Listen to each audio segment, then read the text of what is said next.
कहानी की शुरुआत होती है एक सुनसान मार्केट से, जहां हम एक फैमिली को देखते हैं जो बिल्कुल चुपचाप खामोशी से जरूरत का सामान इकट्ठा कर रही होती है। ये लोग इतने ज्यादा डरे हुए थे कि एक दूसरे से बात तक नहीं कर पा रहे थे, बस इशारों से एक दूसरे को समझा रहे थे। आखिर कुछ तो था जो उन्हें बिल्कुल खामोश रहने पर मजबूर कर रहा था। इस फैमिली का लीडर है ली और उसकी वाइफ का नाम एवलिन है। यहाँ उनकी बड़ी बेटी रीगन जो बचपन से सुन नहीं सकती थी, और उनके दो बेटे मार्कस और बो होता है। बो उम्र में छोटा होता है, इसीलिए वो ज्यादा चीजें नहीं समझ पाता। वो ऊपर अलमारी में एक टॉय रॉकेट देख लेता है। जैसे ही वो रॉकेट को उठाने वाला होता है तो वो रॉकेट उसके हाथ से छूटकर नीचे गिरता है। ये देखकर सबके गले में सांसें अटक जाती हैं, लेकिन ऐन वक्त पर रीगन जल्दी से उस टॉय रॉकेट को कैच कर लेती है और सबकी जान बचा लेती है। ली सबको इशारों में समझाता है कि शाम होने वाली है, हमें जल्द से जल्द घर लौटना होगा, नहीं तो हम खतरे में पड़ सकते हैं। तभी इनका 4 साल का बेटा वही टॉय रॉकेट फिर से उठा लाया। उसे देखकर सभी दहशत में आ गए, क्योंकि ये रॉकेट बैटरी से चलने वाला था, जिसे ऑन करते ही शोर मच सकता था। ली अपने बेटे के हाथ से वो रॉकेट लेके उसकी बैटरी निकालकर टेबल पर रख देता है। इसके बाद वो सभी घर के लिए निकलने लगे, लेकिन बो उस रॉकेट को साथ ले जाने की बार बार जिद कर रहा था। इसलिए रीगन चुपके से इस बिना बैटरी वाले रॉकेट को उसके हाथ में थमा देती है और वो भी स्टोर से बाहर आ गई। पर तभी उस बच्चे ने रॉकेट की बैटरियां भी उठा ली। इसके बाद ये चारों लाइन से घर की तरफ निकल पड़े। तब हम देखते हैं कि रोशनियों से चमकने वाला ये शहर कभी गाड़ियों के शोर और इंसानों की भीड़ से भरा रहता, मगर आज ये शहर पूरी तरह से वीरान और सन्नाटे में डूबा हुआ है। यहाँ इंसान तो दूर बल्कि परिंदों की भी आवाज नहीं सुनाई देती। हर तरफ एक खौफनाक सी खामोशी छाई हुई है। पूरी दुनिया में अब कमतर ही लोग जिंदा बचे हैं, जिनमें ये 5 लोग भी शामिल हैं। यहाँ हम देखते हैं कि उन्होंने लाइन से अपने घर तक रेत बिछाया हुआ है और ये लोग इस पर नंगे पांव चल रहे थे ताकि कदमों की भी आहट न हो। वहीं मासूम बो रीगन के पीछे था। वो रॉकेट को लेकर बहुत खुश था। तभी बो ने रॉकेट में बैटरी लगाकर उसे ऑन कर दिया, जिससे उस रॉकेट में म्यूजिक बजने लगा। रीगन सुन नहीं सकती थी, इसलिए आवाज पर उसका ध्यान ही नहीं गया, लेकिन जब ली और एवलिन ने उसे सुना तो वो दोनों बहुत ज्यादा घबरा गए। तभी अचानक घने जंगलों के बीच से निकलकर गोली की रफ्तार से भागता एक खौफनाक मॉन्स्टर बो की तरफ बढ़ने लगा। ली जल्दी से खिलौने को बंद करने के लिए बो की तरफ तेजी से दौड़ता है, लेकिन तब तक बहुत देर हो चुकी थी। वो मॉन्स्टर बो को अपने साथ ले गया। उसके बाद हमें 1 साल के बाद का सीन दिखाया जाता है। ली और उसकी फैमिली ने इस हालात में जीना सीख लिया था। ली ने अपने घर में एक रिसर्च रूम बना लिया था, जहां उसने उस मॉन्स्टर के बारे में पूरी जानकारी हासिल कर ली थी। यहाँ हमें पता चलता है कि वो खौफनाक मॉन्स्टर जो बिल्कुल धीमी सी आवाज को भी कई किलोमीटर दूर से डिटेक्ट कर लेता है। अच्छी बात ये थी कि वो मॉन्स्टर पूरी तरह से अंधे थे, लेकिन उनकी सुनने की ताकत इतनी तेज थी कि वे हवा में जरा सी वाइब्रेशन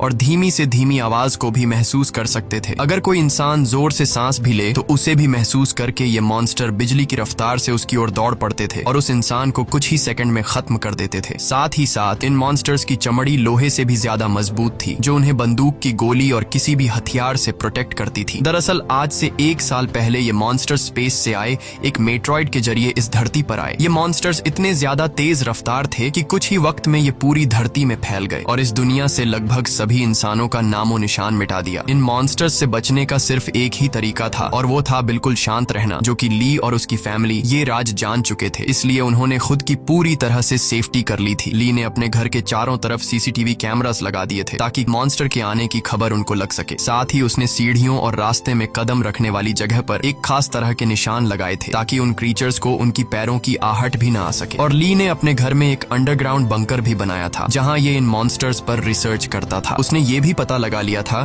कि इस इलाके में कुल 3 मॉन्स्टर मौजूद हैं। अब ली उन मॉन्स्टर की कमजोरी के बारे में जानने की कोशिश कर रहा था। साथ ही साथ ली रेडियो के जरिए पूरी दुनिया में हेल्प का सिग्नल भेज रहा था, लेकिन अब तक उसका किसी से भी कांटेक्ट नहीं हो पाया था। यहाँ हमें पता चलता है कि एवलिन प्रेग्नेंट है और जल्द ही वो एक बच्चे को जन्म देने वाली है। अब क्योंकि ये बच्चा पैदा होने पर रोने लगेगा, इसलिए उन्होंने अपने आने वाले बच्चे के लिए एक साउंड प्रूफ बॉक्स बना लिया है, ताकि जब भी अगर बच्चा रोए तो उसके मुंह पर ऑक्सीजन मास्क रखकर उसे उस बॉक्स में छुपा दें, जिससे उस मॉन्स्टर को बच्चे की रोने की आवाज नहीं आएगी। इस मुश्किल हालात में मॉन्स्टर से बचने के लिए रेडी रहना बहुत जरूरी था, लेकिन ली की बड़ी बेटी बेटी रेगन सुन नहीं सकती थी और ये कमी उसके लिए एक बड़ी मुसीबत बन सकती थी। इसलिए ली इसकी इस कमी को दूर करने की कोशिश में था। ली अपनी बेटी रेगन के लिए एक कॉक्लियर हीरिंग एम्पलीफायर बनाता है और ली वो एम्पलीफायर रेगन को दे देता है। लेकिन रेगन इस एम्पलीफायर को लेकर खुश नहीं थी, क्योंकि उसे लगता था कि हमेशा की तरह ये एम्पलीफायर भी काम नहीं करेगा, क्योंकि ली अपनी बेटी रेगन के लिए पहले भी कई एम्पलीफायर बना चुका था। इसलिए रेगन पहले तो इस एम्पलीफायर को गिरा देती है, लेकिन जब वह उस एम्पलीफायर को टेस्ट करती है तो ये एम्पलीफायर काम कर रहा होता है। बाहरी दुनिया की आवाज सुनते ही वो खुशी के मारे रोने लगती है और साथ में रेगन को अपने छोटे भाई की याद भी आती है। रेगन आज भी खुद को अपने भाई की मौत का जिम्मेदार ठहराती है। इससे लगता है कि अगर उस दिन वो अपने भाई को टॉय रॉकेट नहीं देती तो आज उसका भाई जिंदा होता। रेगन अपने पिता के काम में हाथ बटाकर खुद को साबित करना चाहती थी, इसलिए रेगन अपने पिता के अंडरग्राउंड बंकर की तरफ जाने लगती है,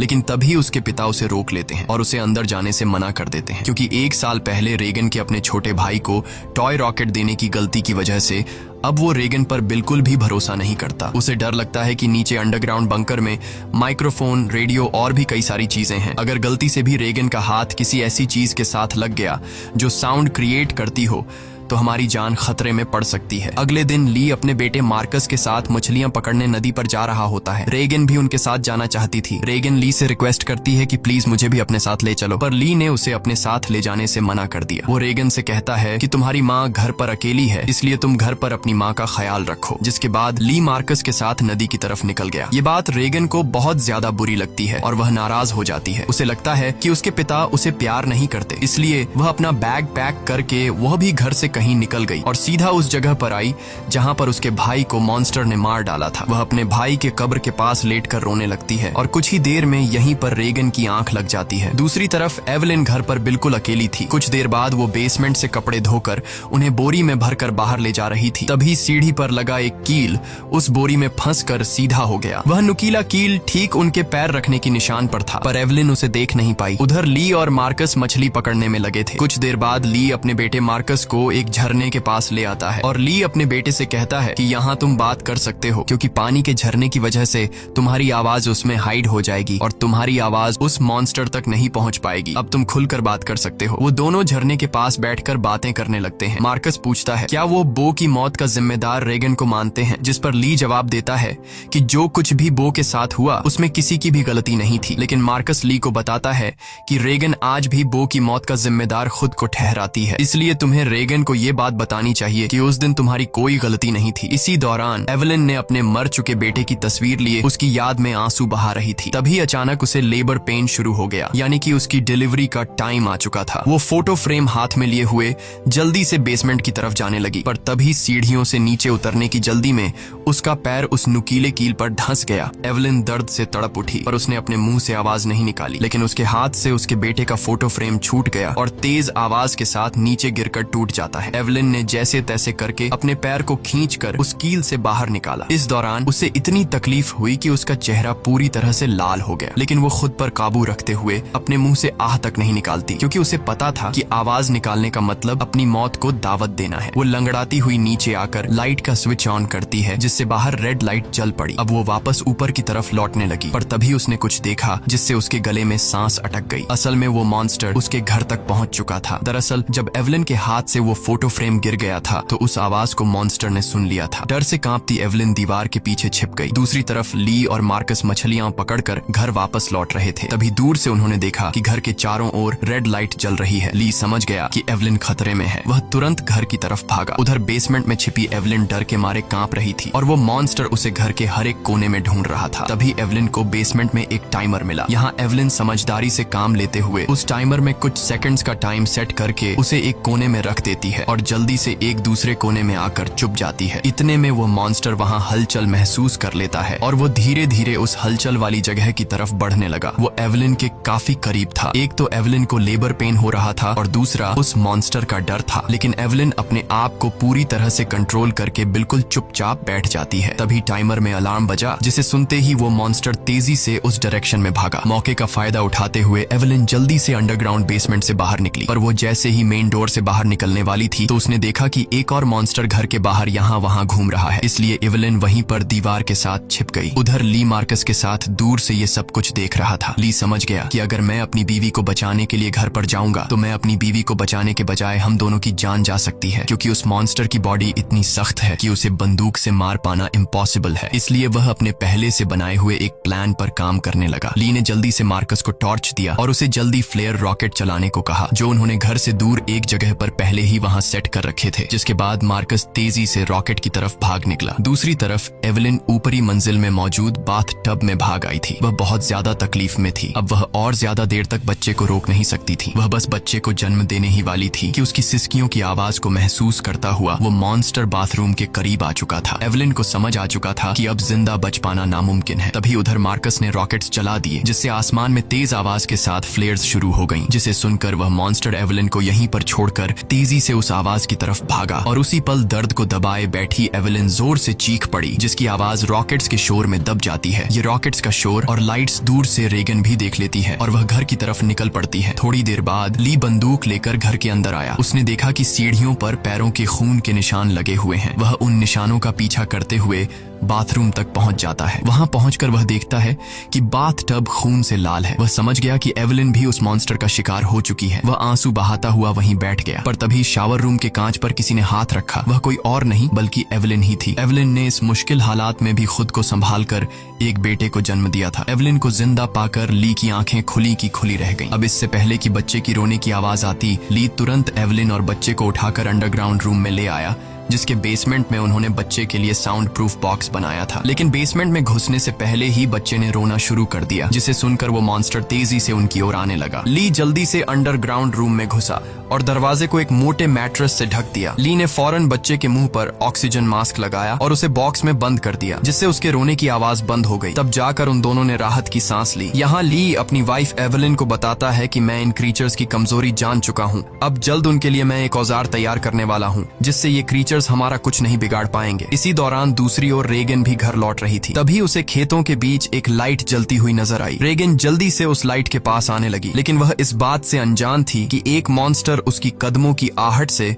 उसके पीछे चलता आ रहा था। जैसे ही वह मॉन्स्टर रेगन को मारने के लिए उसके काफी करीब आया, तभी अचानक रेगन की कान की मशीन से एक नुकीली और तेज फ्रीक्वेंसी निकलने लगी। इस नुकीली आवाज से वो मॉन्स्टर तड़पने लग जाता है, जैसे ये आवाज उस मॉन्स्टर के कान के अंदर सुई की तरह चुभ रही हो। इस आवाज को ये मॉन्स्टर ज्यादा देर तक बर्दाश्त नहीं कर पाता और जल्दी वहां से भाग गया। वहीं यह आवाज रेगन के कानों को भी चुभ रही थी, पर जैसे ही वह मॉन्स्टर वहां से भागा, रेगन के कान में तकलीफ बंद हो गई। लेकिन रेगन को समझ नहीं आया कि आखिर उसके कान की मशीन ने ऐसा क्यों किया। वह इस पर ज्यादा ध्यान न देते हुए लाइट के पास पहुंच जाती है। तभी उसने पाया कि वो रोशनी एक टॉर्च की थी। जैसे ही रेगन उस टॉर्च को उठाने गई, तभी अचानक किसी ने उसका हाथ पकड़ लिया। वो कोई और नहीं बल्कि मार्कस था, जो डर से कांपता हुआ यहाँ छिपा हुआ था। अपनी बहन को देख मार्कस की घबराहट दूर हो गई। वह रेगन से कहता है कि मैं झाड़ियों से तुम्हें छुपकर देख रहा था। तुम्हारे पीछे वो मॉन्स्टर भी आ रहा था, लेकिन पता नहीं वह मॉन्स्टर तुम्हारे करीब आते ही अचानक भाग गया। ये सुनकर रेगन बहुत ज्यादा डर जाती है, क्योंकि उसे ये भी पता नहीं था कि उसके पीछे मॉन्स्टर आ रहा है। वही दूसरी तरफ एवलिन को अपने बच्चों की चिंता हो रही थी। वो ली से कहती है, मुझे डर लग रहा है कि कहीं उस मॉन्स्टर ने मेरे बच्चों को खा नहीं लिया हो। तुम जल्दी से मेरे बच्चों को ढूंढ लाओ। इसीलिए ली अंडरग्राउंड रूम में अपनी वाइफ और बच्चे को सुलाकर वहाँ से बाहर निकलता है। पहले वह यहाँ वहाँ खतरा ढूंढने लगता है, मगर अब वह मॉन्स्टर भी वहाँ से जा चुका था। पर उसने पूरा घर तहस नहस कर दिया था, जिससे वहाँ मौजूद पानी का एक पाइप भी टूट गया था और पानी सीधा नीचे अंडरग्राउंड रूम में जा रहा था। लेकिन ली का इस पर ध्यान नहीं गया और वह बच्चों को ढूंढने खेतों की ओर निकल पड़ा। इस दौरान उधर मार्कस और रेगन अनाज रखने वाली टंकी के ऊपर छिपे हुए थे और आग लगा लेते हैं, ताकि इस आग को देखकर उनके पिता यहाँ आ जाए। ली भी अपने बच्चों को यहाँ वहाँ ढूंढने लगता है। कुछ देर बाद पानी के शोर से एवलिन की आंख खुल जाती है। उसने देखा कि पूरा बेसमेंट पानी से भर चुका था। पानी ऊपर से झरने की तरह बहकर नीचे आ रहा था। इतने में एवलिन की नजर अपने बच्चे की बॉक्स पर पड़ी।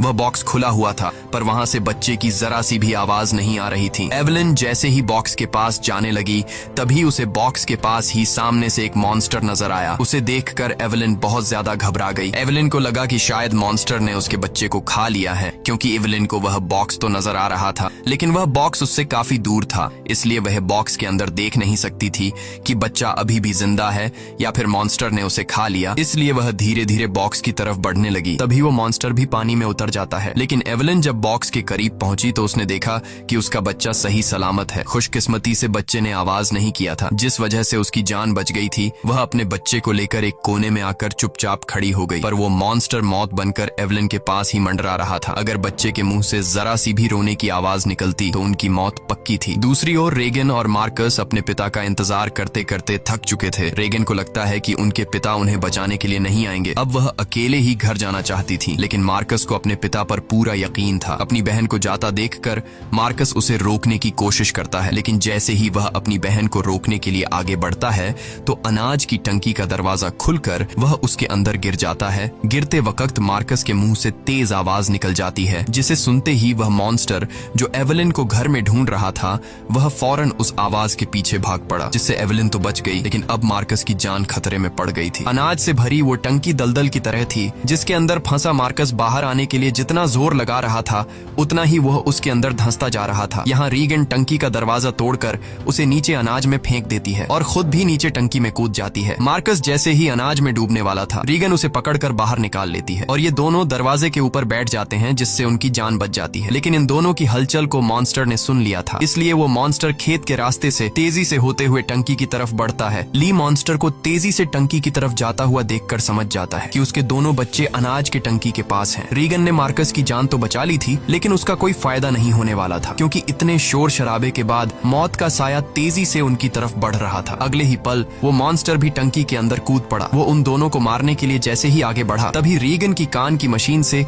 एक बार फिर एक नुकीली आवाज निकलने लगी। ये आवाज उस मॉन्स्टर के लिए बहुत ही ज्यादा पेनफुल होती है, इसलिए वो बिना उन्हें मारे वहां से निकल जाता है। रीगन और मार्कस मौत के मुंह से बाल बाल बच गए और टंकी से बाहर निकल आए। बाहर ली भी उन्हें ढूंढता हुआ आ पहुंचा था। वह अपने बच्चों को सही सलामत देखकर बहुत खुश होता है। इस दौरान एवलिन भी ये सब कुछ सीसीटीवी रूम से देख रही थी। तभी ली को पता चलता है कि अभी भी वो मॉन्स्टर यहाँ आसपास है। उसने बच्चों को फौरन सामने मौजूद गाड़ी की ओर भेज दिया और खुद एक कुल्हाड़ी उठाकर आसपास नजरें दौड़ाने लगा, लेकिन वो क्रीचर ठीक उसके ऊपर होता है। ली जैसे ही पलटकर पीछे देखता है, वो मॉन्स्टर उसे अपने पंजे से मारकर दूर फेंक देता है। अपने पिता को तकलीफ में देखकर मार्कस ली को आवाज देने लगता है। आवाज सुनकर मॉन्स्टर को मार्कस की पोजीशन का भी पता चल जाता है। वो मॉन्स्टर अब मार्कस और रीगन की तरफ बढ़ने लगा, लेकिन तभी एक बार फिर रीगन की कान की मशीन से फ्रीक्वेंसीज निकलने लगी। वह आवाज रीगन को भी चुभ रही थी, इसलिए रीगन ने अपनी कान की मशीन को ही ऑफ कर दिया, लेकिन यह उसकी सबसे बड़ी गलती थी। इस मशीन से जो फ्रीक्वेंसी निकलती थी वही फ्रीक्वेंसी उस मॉन्स्टर की कमजोरी थी, जिसे वो बिल्कुल भी बर्दाश्त नहीं कर सकता था। लेकिन अनजाने में रीगन ने मशीन को बंद करके अपनी ही मौत को दावत दे दी। अगले ही पल वो मॉन्स्टर कार पर झपट पड़ा और मार्कस तक पहुंचने की कोशिश करने लगा। इसी दौरान उधर ली होश में आ गया। अपने बच्चों को खतरे में देख वह समझ गया था कि मॉन्स्टर से लड़कर वह कभी भी मॉन्स्टर को मार नहीं सकता, इसलिए अब उसे सिर्फ एक ही रास्ता नजर आया। उसने रीगन को इशारों में बताया कि मैं तुमसे बहुत ज्यादा प्यार करता हूँ। मैंने तुम्हें कभी भी बो की मौत का जिम्मेदार नहीं ठहराया है और मेरे होते हुए तुम्हें कुछ नहीं हो सकता। जिसके बाद ली जोर से चिल्लाने लगा। उसे सुन वो मॉन्स्टर ली की तरफ दौड़ पड़ा और एक ही झटके में उसे चीर फाड़ कर रख दिया। अपने पिता को मरता हुआ देखकर रीगन को बहुत ज्यादा दुख होता है, क्योंकि पहले उसे लगता था कि उसके पिता उससे प्यार नहीं करते, लेकिन अब उसे रियलाइज हुआ कि वह गलत थी। ली को मारने के बाद वो मॉन्स्टर वहां से चला जाता है। दूसरी तरफ एवलिन भी ये सब कुछ सीसीटीवी के जरिए देख रही थी। तब रीगन उसी वक्त गाड़ी स्टार्ट करके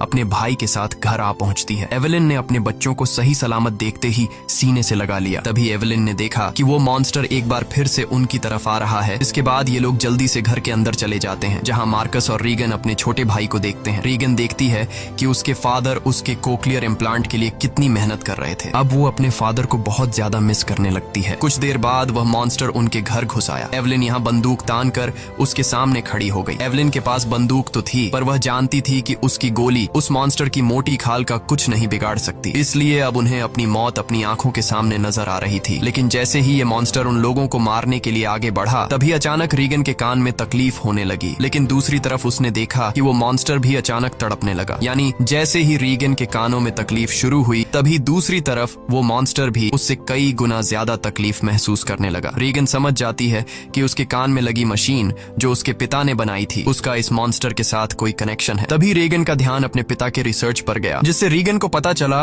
कि उसके कान कारण के मशीन से निकलने वाली हाई पिच फ्रीक्वेंसी उस मॉन्स्टर की कमजोरी है। रेगन को समझ आ गया था कि जब भी ये मॉन्स्टर मेरे करीब आता तो मेरे कान में तकलीफ होने लगती और ये मॉन्स्टर वहां से भाग जाता। इससे पहले कि ये मॉन्स्टर उन्हें मार देता, रेगन जल्दी से अपने कान में लगे कॉक्लियर इम्प्लांट का पावर और ज्यादा बढ़ा देती है, जिससे निकली हाई फ्रीक्वेंसी साउंड से वो मॉन्स्टर अचानक तड़पने लगा। ऐसा लग रहा था कि जैसे वो हाई फ्रीक्वेंसी साउंड उस मॉन्स्टर के पूरे शरीर में सुइयां चुभा रही हो। यहाँ रेगन की माँ भी समझ जाती है कि ये सारा कमाल कोक्लियर इम्प्लांट का है, लेकिन पावर बढ़ाने से रेगन के कानों में भी और ज्यादा तकलीफ होने लगी। इसीलिए रेगन समझदारी से काम लेते हुए वहां रखे एक माइक्रोफोन के साथ उस कान की मशीन को लगा देती है, जिससे वो फ्रीक्वेंसी साउंड वेव और ज्यादा तेज हो गई। अब तो उस मॉन्स्टर का दर्द से बुरा हाल हो गया और उसकी खोपड़ी का आर्मर अपने आप ही खुलने लगा। आर्मर खुलते ही जैसे ही उसका मुंह नजर आया, तभी एवेलिन ने शॉटगन से सीधे उसके मुंह पर ही फायर कर दिया, जिससे उसकी खोपड़ी एकदम गुब्बारे की तरह फट गई और आखिरकार वो मॉन्स्टर मारा गया। हालांकि खतरा अभी टला नहीं था। गोली की आवाज सुनकर उस इलाके में मौजूद बाकी के 2 और मॉन्स्टर भी उनकी ओर आने लगे, लेकिन अब एवेलिन और रेगन को उन मॉन्स्टर्स की कमजोरी मालूम चल चुकी थी। इसलिए रेगन ने माइक का वॉल्यूम फुल कर दिया और एवेलिन उन मॉन्स्टर्स को मारने के लिए तैयार हो गई। इसी के साथ ये कहानी खत्म हो जाती है। अगर आपको वीडियो अच्छी लगी हो तो हमारे चैनल को सब्सक्राइब और वीडियो को लाइक जरूर कीजिएगा। और अगर आपको इस मूवी का सेकंड पार्ट चाहिए तो नीचे कमेंट में पार्ट 2 लिखें।